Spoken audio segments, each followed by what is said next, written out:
बिहार में सीटों के ऐलान पर एलजेपी-आर के अध्यक्ष चिराग पासवान ने बड़ा बयान दिया है। उनका कहना है कि कल तक उम्मीदवारों का ऐलान हो जाएगा। एनडीए के चुनाव में शानदार जीत होगी। इस जीत पर 4 जून को हम फिर होली मनाएंगे। तो आप जानते ही हैं कि बिहार की राजनीति में इस समय पशुपति पारस और चिराग पासवान के बीच जो है वो सब कुछ ठीक नहीं है। अब चिराग पासवान कह रहे हैं कि सीटों का ऐलान कल हो जाएगा, उम्मीदवारों के नामों का ऐलान, और 4 जून को हम एक बार फिर होली मनाएंगे। जी न्यूज संवाददाता प्रशांत झा इसी बड़ी खबर पर मेरे साथ जुड़ रहे हैं। प्रशांत, चिराग पासवान तो कह रहे हैं कि उम्मीदवारों की घोषणा हो जाएगी, लेकिन पशुपति पारस कितना डैमेज करेंगे इस उम्मीदवारी को चुनाव में, ये देखने वाली बात होगी। आपका क्या आकलन है, क्या जमीन से आपको रिपोर्ट मिल रही है?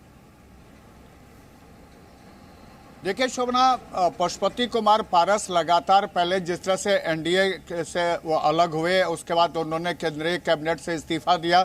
उसके बाद ये माना जा रहा था कि बिहार में 3-4 जगहों पर उनके पार्टी के लोग चुनाव लड़ेंगे, लेकिन जो जानकारी मिल रही है उसमें सीधे तौर पर यह कहा गया कि पशुपति पारस भी अब चुनाव लड़ने से दूर हो रहे हैं। वो हाजीपुर से चुनाव भी नहीं लड़ेंगे, जैसे कि जानकारी मेरे पास आ रही है। ऐसे में अब चिराग पासवान के लिए जो हाजीपुर की सीट है वो बिल्कुल एक साफ हो गया है। उनको मैदान उनके लिए क्लियर है। अब उनकी लड़ाई जो है वहां पर इंडी गठबंधन के कैंडिडेट से होगी और वहां पर वो चुनाव लड़ेंगे। जहां तक रही बात जो 5 सीटें उनको मिली है उस पर जो उम्मीदवारों की घोषणा की, तो शोभना आपको बता दूं कि हाजीपुर तो खुद चिराग पासवान ही लड़ेंगे, और जमुई जहां पर पहले फेज का चुनाव होना है वहां उनके जो ब्रदर इन लॉ है अरुण भारती, उनका नाम लगभग फाइनल हो गया है।